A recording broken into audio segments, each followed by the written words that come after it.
आज आपण सामाजिकरण आणि लिंगभाव हे घटक बघूया। यामध्ये आपण लिंगभाव हा समाजामध्ये सामाजिकरणाच्या माध्यमातून कसा रुजवला जातो हे पाहणार आहोत। सामाजिकरण ही व्यक्तीला समाजाची जोडण्याची प्रक्रिया आहे। आपण सामाजिकरण म्हणजे काय हे आपल्या फर्स्ट इयरमध्ये आपण शिकलेलो आहोत। सामाजिकरण काय आहे तर समाजाला मान्य असलेले समाजसंमत मार्ग मिळालेल्या वातावरणातून किंवा परिसरातून शिक्षण घेण्याचा प्रयत्न करत असतो। सामाजिकरणाच्या माध्यमातून व्यक्तीला लिंगाची ओळख करून दिली जाते। जन्मतः मानव केवळ एक जैविक प्राणी असतो, परंतु जन्मानंतर या जैविक प्राण्याला सामाजिक प्राणी बनवण्याचे कार्य सामाजिकरणाच्या माध्यमातून केले जाते। जीवन जगण्यासाठी समाजमान्य मार्ग संस्काराद्वारे व्यक्तीला स्त्री व पुरुष या दोन वर्गात रूपांतरित केले जाते, ज्याला आपण सामाजिकरण असे म्हणतो। सामाजिकरण पक्षपाती धोरणाद्वारे केले जाते असे आपल्याला लक्षात येते। त्यामुळे सामाजिक विषमता निर्माण होण्यास मदत होते। लिंगभेदाची जाणीव व्यक्तीत सामाजिकरणाद्वारे केली जाते। त्यामुळे असे म्हटले जाते की सामाजिकरणामुळे स्त्री व पुरुष अशा दोन वर्गात व्यक्तीचे विभेदीकरण केले जाते किंवा विभाजन केले जाते। या संदर्भात आपल्याला लिंगभेदास जबाबदार सामाजिकरणाच्या घटक पुढील प्रमाणे असलेले दिसून येतात की ज्याच्या माध्यमातून लिंगभेद हा समाजामध्ये रुजवला जातो। असे कोणते घटक आहेत की ज्या माध्यमातून सामाजिकरणामधून लिंगभाव हा रुजवला जातो। पहिला घटक आपल्याला सांगता येईल की सामाजिकरणाच्या माध्यमातून स्त्रियांना आणि पुरुषांना ते स्त्री आणि पुरुष असल्याची जाणीव करून दिली जाते। सामाजिकरण ही एक संस्काराची प्रक्रिया देखील आहे, संस्कारशील प्रक्रिया आहे। व्यक्तीला समाजात कर्तव्य, भूमिका, धर्मपालन, नीतितत्वे व आचार प्रकाराचे ज्ञान सामाजिकरणाच्या प्रक्रियेतून होत असते। सामाजिकरणातून स्त्रीला स्त्रीत्वाची व पुरुषाला पुरुषत्वाची जाणीव करून दिली जाते। स्त्री कशी आहे, पुरुष कसे असतात, स्त्रीचे वर्तन कसे असावे, स्त्रीने कोणत्या मूल्यांचा व प्रमाणकांचा स्वीकार करावा याबाबत मार्गदर्शन व सक्ती या प्रक्रियेतून केलेले आढळते। याचे निरीक्षण आपण आपल्या कुटुंबात देखील करू शकतो। दुसरा घटक आहे सामाजिकरणातून लिंगभाव रुजवण्याचा, तो म्हणजे जैविक विघटनाची प्रक्रिया। सामाजिकरणाद्वारे लिंगभेद केला जातो, त्याच्याद्वारे जैविक मानव प्राण्याचे विघटन केले जाते। मूल जेव्हा जन्माला येते तेव्हा त्यास माहीत नसते की ते स्त्री आहे की पुरुष आहे। व्यक्तीच्या लिंगावरून त्याचे सामाजिकरण केले जाते। सामाजिकरणाद्वारे मुलामुलींना संस्कारातून लिंगाची ओळख करून दिली जाते। व्यक्तीच्या व्यवहारामध्ये भेद निर्माण केला जातो। व्यक्ती जेव्हा जन्म घेतो तेव्हा तो एक जैविक प्राणी असतो, परंतु सामाजिकरणातून जैविक मानव प्राण्याला मुलगा किंवा मुलगी या दोन वर्गामध्ये त्यांचं विभाजन केले जाते। केवळ शारीरिक भेदाला लक्षात घेऊन सामाजिकरणाच्या साहाय्याने स्त्री पुरुषांचे असे दोन वर्गात विभाजन केलेले आपल्याला दिसून येते। यानंतरचा सामाजिकरणाचा तिसरा घटक आहे जो लिंगभेद निर्माण करतो, तो म्हणजे वर्तन व्यवहाराचे समर्थन। सामाजिकरणाच्या प्रक्रियेत व्यक्तीला ज्या प्रमाणक मूल्य नियमांचे प्रशिक्षण दिले जाते त्याचे व्यक्तीद्वारे समर्थन केले जाते। लहान मूल बाल्यावस्थेपासूनच आपल्या घरातील सदस्यांच्या वर्तनाचे अनुकरण करत असते। घरातील सदस्यांच्या वर्तनाचे अनुकरण करत असताना व्यक्तीला योग्य अयोग्य याचे मार्गदर्शनही कुटुंबात मिळत असते। त्याच्या वर्तनाचे समर्थन केले जाते। त्यामुळे बालकाच्या वर्तनाला प्रोत्साहन मिळून त्याचे विचार घडण्यास सुरुवात होत असते। त्यामुळे नकळतच लिंगभेद होण्यास सुरुवात होत असते। म्हणजे वर्तन व्यवहार काय करतात, वर्तन व्यवहारांचं समर्थन केलं जातं। आता मुलगा असेल तर तो जे वर्तन करतो, आता एखाद्याला मारत असेल आणि तो अगदी निडरपणे बोलत असेल सगळ्यांसमोर तर त्याचं कौतुक केलं जातं. पण मुलगी असेल तर असं केलं जात नाही, आहे ना. म्हणजे मुलींना असं करू नये अशी समज दिली जाते. म्हणजेच काय आहे तर मुलांच्या वर्तनाचं समर्थन केलं जातं आणि मुली जर तशाच वागत असतील तर त्यांना मात्र समज दिली जाते की तू मुलगी आहेस, तू असं करू नये ही समज दिली जाते. आणि त्यामुळं काय होतं तर मग ती ते शिकते की मी मुलगी आहे ना. ती मुलगी आहे ही गोष्ट तिला प्रत्येक तिच्या कृतीतून तिला सांगितली जात असते. आणि मुलांना पण तू मुलगा आहेस, तू असं तू तसं असं मुलांनाही सांगितलं जातं. आणि मग समाजाला जे अपेक्षित वर्तन प्रकार आहेत की मुलींनी असं वागायचं, मुलांनी तसं वागायचं, तर ते जर तसं वागत असेल तर त्यांच्या वर्तनाचं समर्थन केलं जातं. यानंतर पुढचा लिंगभेदाचा घटक आहे कुटुंबाद्वारे प्रशिक्षण. सामाजिकरणाची प्रक्रिया ही प्रथम कुटुंबाद्वारे पार पाडली जात असते. कुटुंबातील सदस्य समाजात कोणत्या प्रकारच्या वर्तन पद्धती मान्य आहेत, बालकांनी कोणत्या प्रकारे आपला व्यवहार पार पाडला पाहिजे या संदर्भात कुटुंब सदस्य बालकाला प्रशिक्षण देत असतात.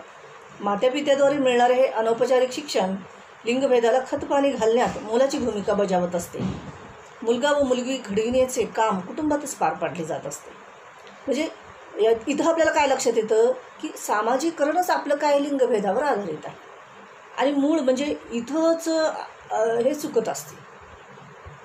समानतेचं इथं मूल्य आपण देतच नाही मुलामुलींना.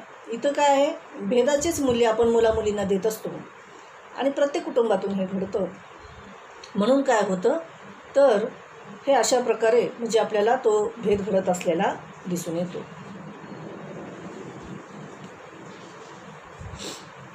यानंतरचा पुढचा घटक आहे स्त्रीत्वाची निर्मिती. सामाजिकरणाद्वारे स्त्रीत्वाची निर्मिती केली जाते. म्हणजे स्त्री बालकाला सामाजिकरणामध्ये तिने आपलं जीवन कसं व्यतीत केलं पाहिजे याचे अनौपचारिक शिक्षण कुटुंबातून तिला दिले जाते. स्त्रियांसाठी वेगळी भूमिका, वेगळे प्रमाणक मूल्यांची निर्मिती केली जाते. याद्वारे एक प्रकारे स्त्री जीवनावर नियंत्रण ठेवण्याचा प्रयत्न केला जातो. एवढेच नव्हे तर ते कसे योग्य आहे स्त्रियांच्या सुरक्षिततेसाठी त्याचे समर्थनसुद्धा केलं जातं. एकूणच या बाबी सहजरित्या सामाजिकरणाच्या माध्यमातून बालकांच्या मनावर रुजविल्या जातात. त्यामुळे मुलांना त्या योग्यच वाटतात. लहानपणी सांगितलेल्या गोष्टी ह्या कशा असतात त्या योग्यच वाटतात, कारण त्या वयामध्ये मुलांमध्ये आणखीन स्वतःच्या बुद्धीने विचार करण्याच्या क्षमतेचा विकास हा झालेला नसतो. म्हणून हा सुद्धा आपल्याला लिंगभेदाचा घटक म्हणून सांगता येईल.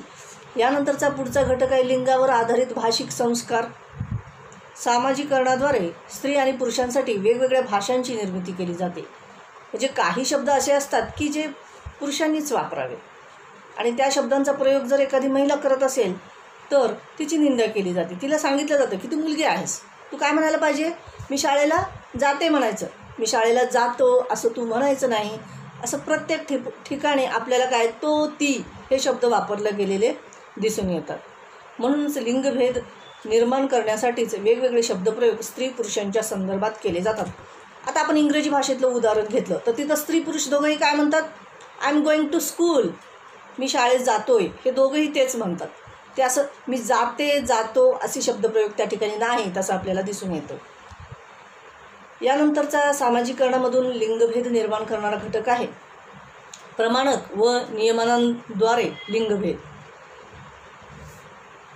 सामाजिक प्रमाणक मूल्य नियमनांचा परिचय सामाजिकरणाच्या प्रक्रियेद्वारे केला जातो. सर्व समाजात व्यक्ती जीवनावर नियंत्रण ठेवण्यासाठी सामाजिक मूल्य प्रमाणके नियमांबरोबरच काही मानदंड देखील आहेत जे स्त्री व पुरुषांसाठी वेगवेगळे असतात. लिंगभेद निर्माण होण्यासाठी सामाजिक नियमांचे पालन काटेकोरपणे सदस्यांकडून करून घेतले जाते.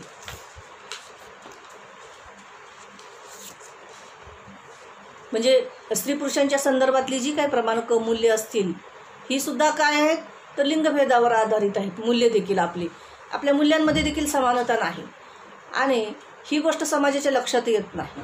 समाज हा अनौपचारिकरित्या अगदी अजाणतेपणे नकळतपणे या सगळ्या मूल्यांचं हस्तांतरण हे आपल्या प्रत्येक पिढी ही एका पिढीकडून दुसऱ्या पिढीकडे म्हणजे हस्तांतरित करते. एकूणच कोणत्याही पिढीच्या लक्षात येत नाही की इथून लिंगभेदाला सुरुवात होत असते. यानंतरचा पुढचा घटक आहे भूमिकांचे निर्धारण करणे. सामाजिकरणाद्वारे स्त्री पुरुषांच्या भूमिकांचे निर्धारण केले जाते. स्त्री पुरुषांचे व्यावहारिक जीवन वेगवेगळ्या प्रकारचे असते. हा भेद सामाजिकरणाद्वारे केला जात असतो. त्याचबरोबर व्यक्तीला त्यांच्या भूमिकांचे आकलन सामाजिकरणांच्या माध्यमातून दिले जाते. म्हणजे स्त्रियांनी कोणती कामं करावी, पुरुषांनी कोणती कामं करावी, ह्या अशा प्रकारे त्यांच्या भूमिकांचं सुद्धा या ठिकाणी वाटप केलं गेलेलं आपल्याला दिसून येतं. म्हणजेच भूमिका आपल्यावर निश्चित झालेल्या असतात. जेव्हा स्त्री किंवा पुरुष म्हणून आपण जन्माला येतो तेव्हाच आपल्या भूमिका ही निश्चित झालेल्या असतात की स्त्री म्हणून हिची भूमिका ही असली पाहिजे आणि पुरुष म्हणून त्याची भूमिका ती असली पाहिजे. तर अशा प्रकारे भूमिकांचं निर्धारणसुद्धा सामाजिकरणांच्या माध्यमातूनच होत असलेलं आपल्याला दिसून येतं. ते अगदी जन्माबरोबरच ठरलेलं असतं. यानंतरचा घटक आहे लिंगभेदाचा स्वची निर्मिती. व्यक्ती जेव्हा शिशु म्हणून जन्म घेतो तेव्हा तो केवळ एक जैविक प्राण्याच्या स्वरूपात घेत असतो. परंतु सामाजिकरणाद्वारे तो शिशु मुलगा आहे की मुलगी आहे यावरून त्याच्या संस्काराचं भूमिकेचं वाटप केलं जाऊन व्यक्तीत स्वची निर्मिती केली जाते. म्हणजेच बालक स्वतः स्त्री आहे की पुरुष आहे याचा परिचय त्याला करून दिला जातो. त्यातूनच लिंगभेद किंवा लिंगभाव बालकात निर्माण होण्यास सुरुवात होत असते. म्हणजेच काय आहे तर स्वची निर्मितीसुद्धा काय लिंगभेदावरच आधारित असलेली आपल्याला दिसून येते. म्हणजे त्याला जाणीव निर्माण करून दिली जाते की काय तू मुलगा आहेस. म्हणजे त्याच्या स्वची निर्मितीसुद्धा तो कोण आहे हे सुद्धा सामाजिकरणाच्या माध्यमातून मुलांना शिकवलं जातं. पुढचा सामाजिकरणाचा भेदावर आधारित घटक आहे सामाजिक जीवन आणि जीवनमूल्यांची निर्मिती. सामाजिकरणाद्वारे जे संस्कार बालकांवर वेळोवेळी केले जातात त्यातून त्यांच्यात सामाजिक विचार व मूल्येही निर्माण केली जातात. त्यामुळे व्यक्ती समाज स्वीकृत भूमिका पार पाडत असतो. याच कारणामुळे समाजात लिंगभाव सामाजिकरणाच्या प्रक्रियेतूनच निर्माण केला जातो. म्हणजे लिंगभाव निर्माण होण्याचे मूळ कारण म्हणजे काय आहे तर सामाजिकरणच आहे. म्हणजे स्त्री पुरुषांच्या संदर्भातली जी सामाजिक जीवनामध्ये विषमता निर्माण झालेली आपल्याला दिसून येते ती काय आहे, ती कशामुळे आली तर ती सामाजिकरणामुळेच आलेली आहे असं आपल्याला म्हणावं लागतं. यानंतरचा पुढचा घटक आहे स्त्री पुरुषांसाठी वेगवेगळी मूल्य. प्रत्येक बालकाला त्याच्या लिंगाचा परिचय सामाजिकरणाच्या माध्यमातून दिला जातो. पुरुषांना सामाजिक जीवनात कशा प्रकारे अत्याधिक महत्त्व प्राप्त झाले याचेही ज्ञान सामाजिकरणाद्वारे त्याला दिलं जातं. पुरुषांसाठी निर्माण करण्यात आलेल्या मूल्यांचे हस्तांतर पिढ्यानपिढ्या संस्काराच्या माध्यमातून केले जाते. त्यामुळे पुरुषप्रधान समाजव्यवस्था आपले अस्तित्व वर्षानुवर्ष टिकून असल्याचे दिसून येते. म्हणजे काय तर पितृसत्ता कुटुंब पद्धती का टिकून आहे तर ती तशा प्रकारची मूल्यव्यवस्था निर्माण झालेली आहे की जी पुरुषाला उच्च स्थान समाजव्यवस्थेमध्ये प्रदान करत असते. सगळ्या प्रकारची सूट ही पुरुषप्रधान व्यवस्था ही पुरुषांना देत असते. पण स्त्रियांना मात्र असं काहीही दिसत नाही. आणि त्यामुळे काय होतं तर हे आपली जी काय मूल्यव्यवस्था ही विषमतेवर आधारित आहे. आणि अशा मूल्यांचं हस्तांतरण प्रत्येक पिढी ही आपल्या पुढच्या पिढीला हस्तांतरित करत असते. ह्या अशा प्रकारची जी हस्तांतरणाची प्रक्रिया आहे, जी सामाजिकरणाची प्रक्रिया आहे, ही वर्षानुवर्ष अशी चालत असल्यामुळे वर्षानुवर्ष अशा प्रकारची विषमतापूर्ण मूल्यांचं आपण काय करतोय तर पालन करतोय. अगदी नकळतपणे आपल्याला कळत नाही आणि आपण ते करत असतो. आणि त्यामुळे काय होतं तर ही व्यवस्था पुरुषप्रधान व्यवस्था जी विषमतेवर आधारित आहे ती आपल्याला नेहमीच टिकून राहिलेली दिसून येते. आणि या व्यवस्थेला कोणी विरोध देखील करत नाही. म्हणजे एक प्रकारे पुरुषप्रधान मानसिकता समाजामध्ये तयार होत असते आणि या मानसिकतेला पुरुष किंवा स्त्री कोणीही म्हणजे अपवाद नाही. ही काय आहे एक प्रकारची मानसिकता आहे. ही मानसिकता दोघांचीही होत असते आणि त्यामुळे दोघंही त्याला विरोध करत नाहीत.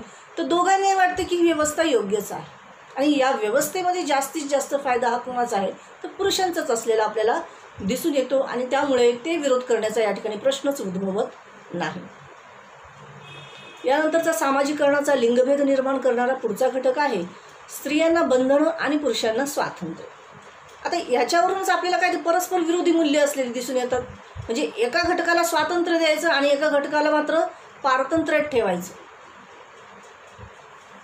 भारतीय समाजात संयुक्त कुटुंब पद्धती व पुरुष प्रधानतेचे वर्चस्व यामुळे स्त्रीला सामाजिक, आर्थिक, कौटुंबिक, वैवाहिक, धार्मिक व राजकीय अधिकार हे नाकारले गेलेले आहेत. चार भिंतीच्या आत जगण्याचे स्वातंत्र्य देखील बऱ्याच स्त्रियांना आज देखील नाकारलं जातं. मातृत्वाचं एक साधन म्हणून स्त्रियांकडे पाहिलं जाते. निर्णय स्वातंत्र्य, मुक्त लैंगिक स्वातंत्र्याचा अभाव भारतीय समाजात स्त्रियांविषयीचा असलेला आढळून येतो. म्हणजे कुठल्या प्रकारच्या निर्णयाचे स्वातंत्र्य देखील स्त्रियांना नाही. अगदी कौटुंबिक निर्णयसुद्धा ती घेऊ शकत नाही. आपल्याला किती मुलं हवीत याचं सुद्धा स्वातंत्र्य नाही. कुटुंब नियोजन करावं म्हटलं तर त्याच्या संदर्भात सुद्धा तिला घरात विचारावं लागतं. तशा अनेक प्रकारच्या गोष्टी आपल्याला या संदर्भात सांगता येतील की जिथं काय आहे तर प्रत्येक ठिकाणी स्त्रियांवर बंधनं असलेली दिसून येतात. कुठे बाहेर जायचं असलं तरी बंधनं आहे. अगदी चार भिंतीच्या आतमध्ये जरी काही काम करायचं असेल तरीसुद्धा पुरुषांना विचारूनच तिला काम करावं लागतं. म्हणजे अशा प्रकारचं स्त्रियांवर बंधनं आणि पुरुषांना सगळ्या गोष्टीमध्ये स्वातंत्र्य असलेलं दिसून येतं. त्यांनी विचारलं नाही विचारलं तर काय त्यांच्या मनावर अवलंबून आहे. स्त्री तसं पुरुषांना बंधन घालू शकत नाही की मला का विचारलं नाही म्हणून. का तर आपली व्यवस्थाच तशी नाही. आपली व्यवस्थेने काय केलेलं आहे, सुरुवातीपासूनच पुरुषांना स्वातंत्र्य दिलं गेलेलं आहे आणि स्त्रियांवर सुद्धा ह्या गोष्टी म्हणजे तिच्या मनावर ह्या म्हणजे ठासलेल्या आहेत की काय आहे, तो पुरुष आहे तो स्वतंत्रच राहिलं पाहिजे. त्याने नाही विचारलं तरी मला चालतं, त्याचं काय तिचा आक्षेप नसतो. यानंतरचा पुढचा घटक आहे स्त्री पुरुषांच्या म्हणजे सामाजिकरणाचा पुढचा घटक आहे कार्याचे विभाजन. रुसोच्या मते स्त्रियांची अनेक कर्तव्ये आहेत. उदाहरणार्थ पुरुषांच्या कामेच्छा जागृत करणे, पिपासव वृत्तीला आळा घालणे, बालसंगोपन, पाहुण्यांची सेवा करणे, पुरुषांच्या आज्ञांचं पालन करणे, गृहकर्तव्याची जाणीव जागृती इत्यादी स्त्रियांची कर्तव्य सांगितली गेलेली आहेत. म्हणजे कार्याचं विभाजन कशा प्रकारे झाले तर स्त्रियांनी म्हणजे हे काम केलं पाहिजे. बालसंगोपन, पाहुण्यांची सेवा केली पाहिजे, घरातल्या वृद्ध किंवा आजारी माणसांची सेवा केली पाहिजे, पुरुषांच्या मोठ्यांच्या आज्ञांचं पालन करत तिनं राहिलं पाहिजे. या प्रकारे तिला गृहकर्तव्यांची जाणीव तिला सतत निर्माण करून दिली जात असते. म्हणजे स्त्रीला म्हणजे तिने स्वतःसाठी जगूच नाही, तिने सारखं कुटुंबातल्या इतर सदस्यांसाठी जगलं पाहिजे अशी कुटुंबाची आणि समाजाची देखील अपेक्षा असते. ती कुठेतरी थोडीशी स्वतःसाठी जगावं म्हणते तर समाजाला किंवा कुटुंबाला ते मान्य नसतं. तर तिने काय सतत मुलांसाठी, आपल्या पतीसाठी, आपल्या सासू सासऱ्यांसाठी, आपल्या घरातल्या सगळ्या सदस्यासाठी तिने जगत राहिलं पाहिजे. तिचं असं स्वतंत्र जीवन नसतंच, तिला स्वतःची विचार तिला नसतेच. अशाच प्रकारचे विचार हे समाज मनामध्ये असलेले आपल्याला दिसून येतात. सामाजिकरणातून पुरुष म्हणून अर्थप्राप्तीचा मार्ग, संयमी भूमिका कशी पार पाडावी, धर्म, अर्थ व काम या धर्मतत्वाचे पालन कसे करावे याबाबतचे ज्ञान पुरुषांना दिले जाते. यानंतरचा पुढचा घटक आहे लिंगाचा विकास. जन्मताच स्त्रीरूपी अर्भकाला स्त्रीत्वाची जाणीव व ओळखही नसते, परंतु संस्कार, समाजातले रूढी, परंपरा, लोकाचार व लोकनीतीद्वारा स्त्रियांना स्त्रीलिंगाची जाणीव करून दिली जाते. स्त्री धर्म, कर्तव्य, कार्यक्षेत्र, स्त्री संस्कृती, स्त्री स्वभाव, स्त्री भावना व स्त्रीचे वर्तन इत्यादीबाबत सामाजिकरणाद्वारेच लिंगाचा विकास साधला जातो. म्हणजे अशा प्रकारे काय झालं तर तिच्या लिंगाचा विकास करत असतानाच ह्या सगळ्या गोष्टींचं तिला जाणीव करून दिली जाते. काय ते स्त्रियांचं धर्म काय आहे, स्त्रियांचं कर्तव्य काय आहे, स्त्रियांचं कार्यक्षेत्र काय आहे, स्त्रियांच्या विषयी असलेली संस्कृती काय आहे, स्त्रियांचा स्वभाव कसा असला पाहिजे, स्त्रियांच्यामध्ये भावना कशा असल्या पाहिजेत, स्त्रियांचं वर्तन कसं असलं पाहिजे, या संदर्भातचं सगळं म्हणजे तिला समज ही सामाजिकरणाच्या माध्यमातून दिली जाते आणि या पद्धतीने स्त्रीलिंगाचा विकास होत असतो. यानंतरचा पुढचा घटक आहे मानसिक गुणधर्माचा विकास. सामाजिकरणाच्या माध्यमातून मानसिक गुणधर्मांचा विकास केला जातो. स्त्री म्हणून मग तिने कशा प्रकारचा पोशाख धारण केला पाहिजे, तिची भाषा कशी असली पाहिजे, तिचं उच्चार कसं केलं पाहिजे, तिची वर्तन पद्धती कशी असली पाहिजे, तिच्या वर्तनामध्ये लाजरेपणा असला पाहिजे, अदबशीरपणा असला पाहिजे, नम्रता असली पाहिजे, आज्ञाधारक असली पाहिजेत इत्यादी मानसिक गुणधर्माचा विकास आवश्यक मानला जातो. तर पुरुष म्हणून तो धाडसी असला पाहिजे, मनाचा कणखरपणा त्याच्यामध्ये असला पाहिजे, त्याच्यामध्ये आत्मविश्वास ठासून भरलेला असला पाहिजे, निर्भीडपणा त्याच्यामध्ये असला पाहिजे, त्याच्या आवाजामध्ये उंची असली पाहिजे. याबाबत असे वेगवेगळे संस्कार स्त्री पुरुषांवर केले गेलेले आपल्याला दिसून येतात. म्हणजेच आपल्याला काय म्हणता येतं की मानसिक गुणधर्माचा विकाससुद्धा कसा आहे तर या भेदावर आधारित असलेला दिसून येतो. आणि मग लहान बालकं हे शिकत असतात, याच प्रकारचं शिकत असतात. लहान मुलांना जे सांगितलं ते करतात. ते कधीच ह्या अशा भेदावर आधारित असलेल्या गोष्टींच्या संदर्भात प्रश्न निर्माण करत नाहीत. का तर त्यांना कळत नसतं. अशा प्रकारे सामाजिकरणाच्या माध्यमातून स्त्री व पुरुष बालकावर भेदभावपूर्ण संस्कार पिढ्यानपिढ्या केले जातात. म्हणून लिंगभाव समाजात रुजवला जातो, घट्टपणे रुजवला जातो. असा तो रुजवला जातो की कोणी प्रश्नचिन्हच निर्माण करू नये. त्याचा परिणाम समाजावर सखोल होत आहे. जे आहे ते योग्यच आहे असे वाटते. त्यामुळे सामाजिकरणाची प्रक्रिया लिंगभाव निर्माण करण्यामध्ये अतिशय महत्त्वपूर्ण घटक म्हणून आपल्याला सांगता येतो. म्हणजे सामाजिकरण हे म्हणजे मूळ आहे. लिंगभेद जो समाजामध्ये वाढत असतो किंवा जो घट्टपणे रुजवला जातो तर त्याचं मूळ स्रोत काय तर सामाजिकरणाची प्रक्रिया आहे. आता ह्या लिंगभेदाला जर आपल्याला कमी करायचं असेल, हा लिंगभाव हा समाजामध्ये जो आहे तो विषमतेवर आधारित आहे, तर याला समानतेच्या पातळीवर आणणं शक्य आहे. सामाजिकरण ही प्रक्रिया काय आहे तर सामाजिक प्रक्रिया आहे, ती नैसर्गिक निर्मित प्रक्रिया नाही. आणि जे जे काही सामाजिक आहे ते आपल्याला नष्ट करता येतं. यासाठी मग आपल्याला काय करावं लागेल तर जी काही विषमतेवर आधारित मूल्यांची रचना आहे ह्या विषमतेला आपल्याला समतेच्या पातळीवर आणावं लागेल. मग याची सुरुवात आपल्याला कुठे करावी लागेल तर कुटुंबातून करावी लागेल. कुटुंबामध्ये अशा प्रकारच्या मूल्यांची निर्मिती केली पाहिजे की जी समतेवर आधारित असली पाहिजे, की जी मुलामुलांमध्ये भेद निर्माण करणारी नसावी. काही ठिकाणी भेद आता करणं गरजेचं आहे, जसं त्यांच्या लिंगाची ओळख ही त्यांना करून दिली पाहिजे, ही गोष्ट केलीच पाहिजे. पण त्याचबरोबर जे काय एकीकडे एका वर्गावर बंधनं टाकायची, दुसऱ्या वर्गाला स्वातंत्र्य द्यायचं, ह्या ज्या म्हणजे परस्पर विरोधी मूल्य आहेत की ज्यामुळे स्त्रियांच्या विकासावर त्याचा परिणाम होत असतो. तर ही अशी जी काही मूल्य आहेत तर ह्या मूल्यांना तर मात्र आपल्याला समानतेच्या पातळीवर आणणं गरजेचं आहे. आता कुटुंबामध्ये आपण बघतो की मुलांना काय धाडशी होण्यासाठी, आक्रमक होण्यासाठी शिकवलं जातं, त्याला कणखर व्हायला शिकवलं जातं. पण त्याला हे गोष्टही शिकवली गेली पाहिजेत की त्यांनी स्त्रियांचा आदर केला पाहिजे, मुलींना त्यांनी चांगल्या भावनेतून बघितलं पाहिजे.